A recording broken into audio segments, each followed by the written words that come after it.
Seriously?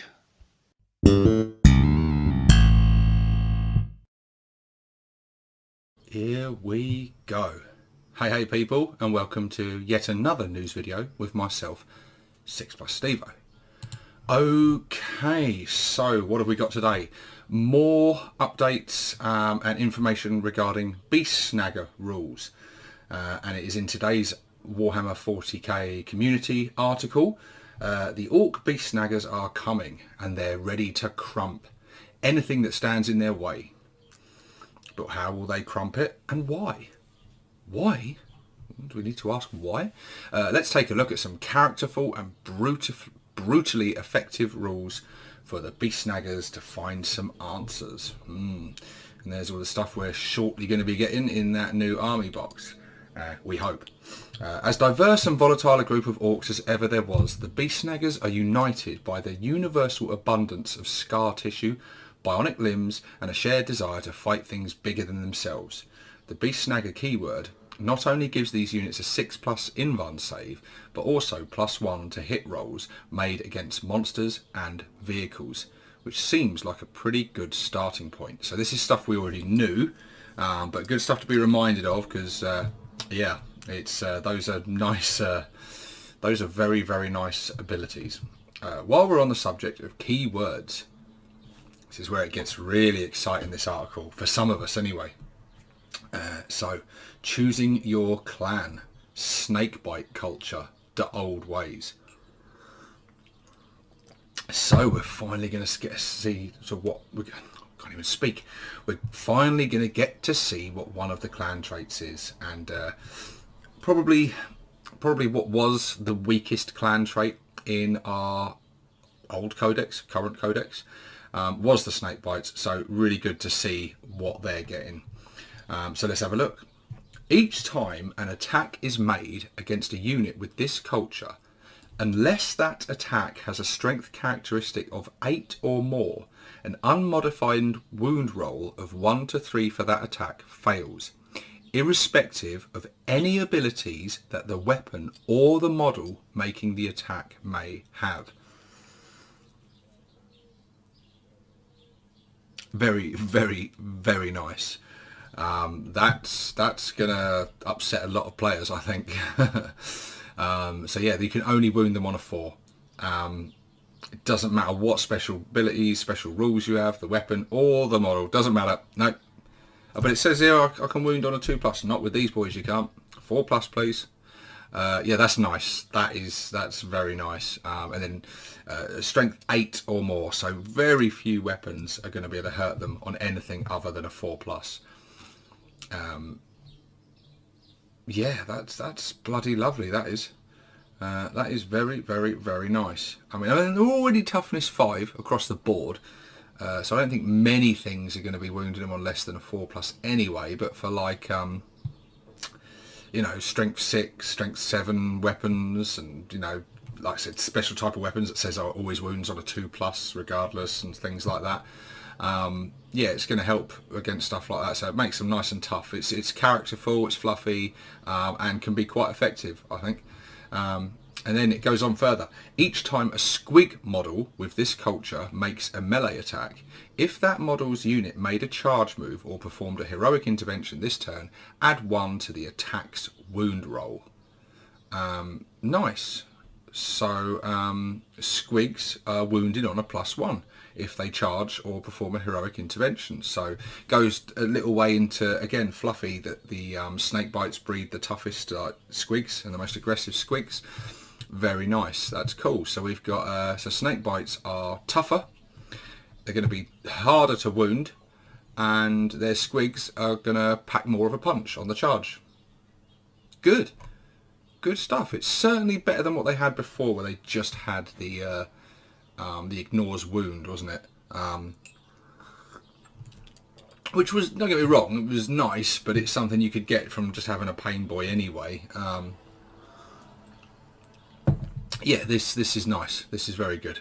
I like it. I think it's a big improvement over what they did have. If your army is battle forged, it can take advantage of this updated Snakebites clan culture.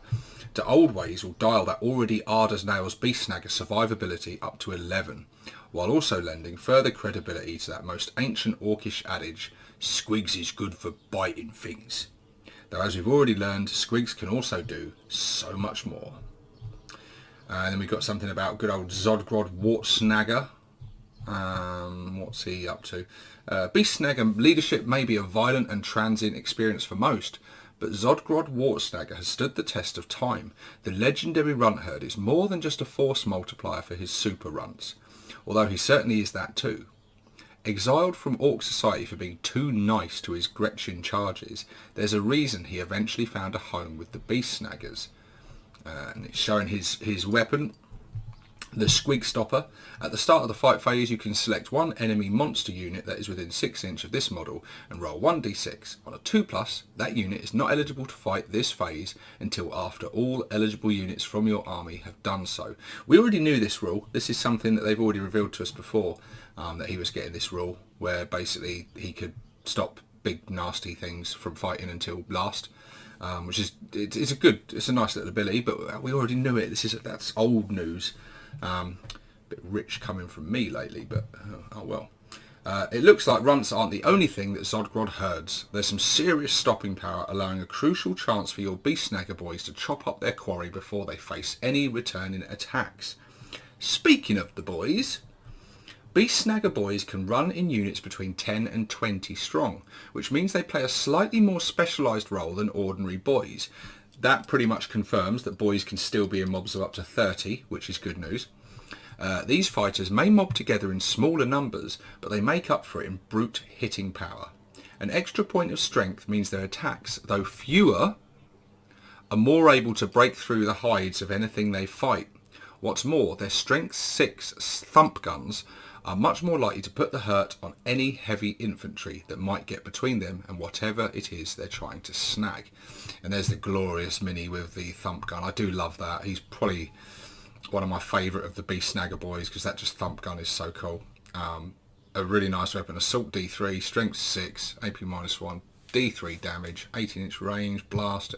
I like it. I like that. And like I say, it's a good thing for putting down some tougher infantry units.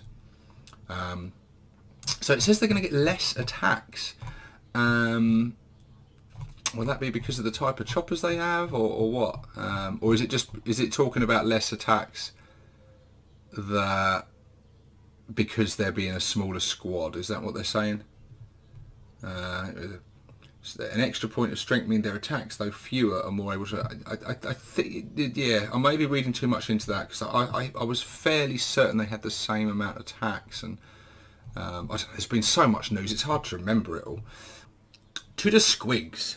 At the heart of any Squig-heavy Beast Snaggers army, you're sure to find a solid core of Squighog Boys.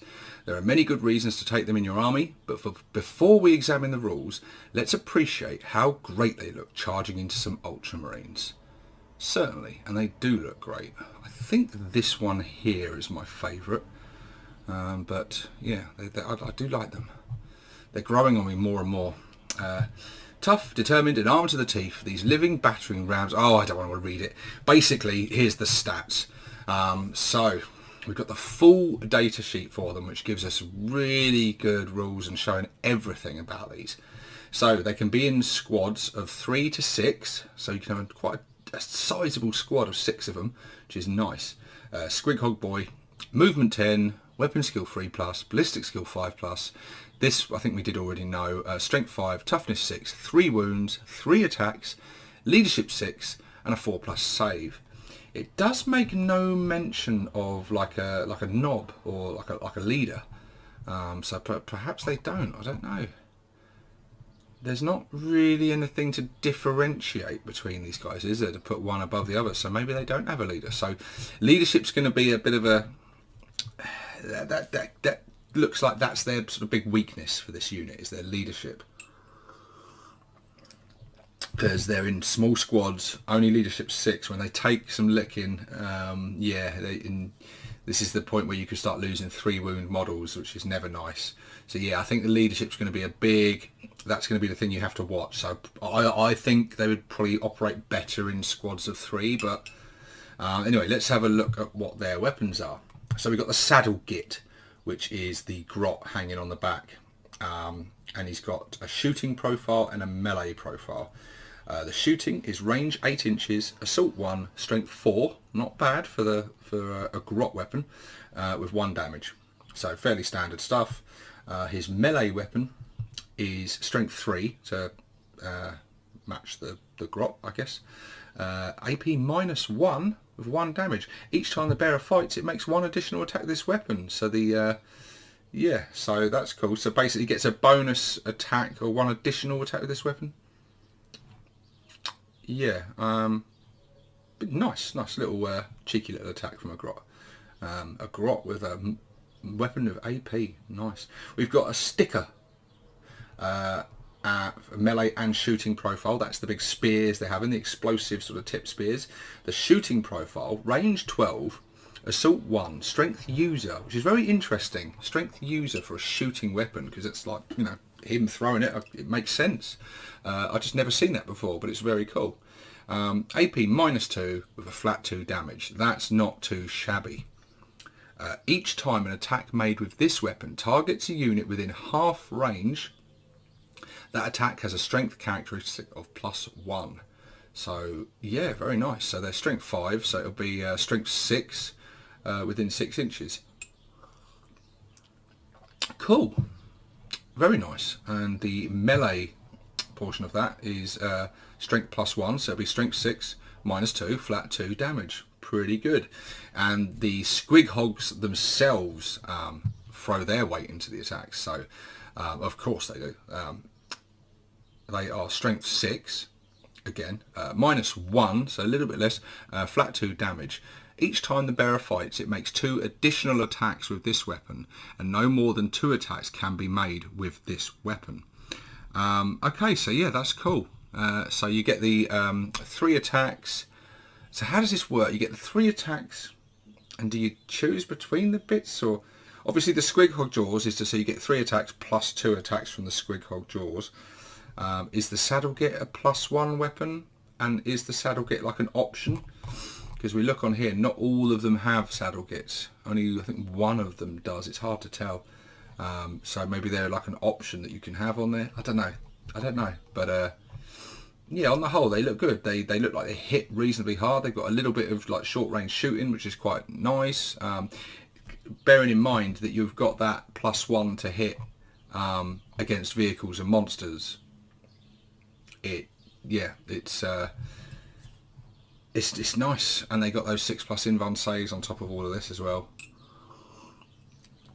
Squighog Boys look nice. The only thing, like I say, that does concern me with them is the leadership. That would be, I think I'd rather, it'd be cool to like smash into someone with a big squad of 6. I think that could be quite devastating. But I think small squads of 3 would probably be the safer bet. Power them up with the Monster Hunters stratagem, and for 2 command points, these lumbering symbiotes can take down far larger prey. So it gets even better. Monster Hunters, when a group of beast snaggers corner a monstrous foe, they act with remarkable, almost unorky cohesion, with each mob doing their part to bring the beast down and deliver the killing blow. Use this stratagem at the start of any phase. Select 1 enemy monster or vehicle unit and up to 3 beast snagger units from your army. Each time an attack is made by a model in one of the selected beast snagger units that targets the selected monster or vehicle unit, add 1 to that attack's wound roll. So again, like GW did, it was an incredibly wordy way of saying pick 3 units to target a monster, and those 3 units, when they target it, they get +1 to the wound roll. So yeah, very nice. So they get their standard +1 to hit and +1 to wound if you use this. So yeah, be very +1 to wound is massive, because that could be like that could represent like a massive jump in like the strength stat of your weapon. It's very, very nice indeed. Very nice. We've covered a small portion of what's possible with the contents of the Beast Snaggers Army Box, which is available for pre-order this Saturday, the 17th of July. But that should give you some idea of what they're capable of in battle. And then it goes on with the thing. But yeah, cool stuff. Cool stuff. I'm a little bit confused how this works because it's sort of the Squighog jaws. That makes sense. It's just 2 extra attacks on top of your normal. The saddle gets, I presume that would be an extra attack if you choose. And are they optional, or do they just come with it? I don't know, because we obviously, although I said it shows everything, it doesn't show everything here. It doesn't show options, or like it doesn't say on the bit like what it's equipped with as such. But yeah, it looks cool. The stickers look really good. 12-inch range and quite nice abilities there, and in melee they're equally good. Yeah, very, very nice. I think these are going to be a very potent unit on the table. The thump gun looks awesome. We already knew about that. We already knew about Zodgrod's Squig stopper. And the Snakebite culture is cool. So that gives us a little taste of what Snakebites are going to be about. Oh, I can't wait to see the Bad Moon clan traits. I wonder what they're going to be. And there we are. So there you go, guys. There's not much more to say on it than that. But look, please, as always, share your thoughts in here. What do you think of these new Snakebite clan traits? Do you prefer them to the old ones? Have Snakebite's had a nice buff? It doesn't seem like massively powerful. It seems fluffy, and it seems a lot better than what they had. It doesn't seem like stupidly like overpowered or anything. It just seems like it's some quite nice fluffy sort of rules that you know, give them some nice abilities, and I think it's quite cool. I think Snakebites are going to be in a better place, and I'm sure they'll get some like exclusive stratagems and things as well. We've got exclusive characters for them and stuff, so yeah, it's a good time to be a Snakebite player. Let's hope it's an equally good time to be a Bad Moon player, or whatever lesser clan you play. But anyway, guys, for now, hit the like button, hit the subscribe button, and leave your comments in the section below, and I will see you on the next one, guys. This is 6+ Stevo, signing out.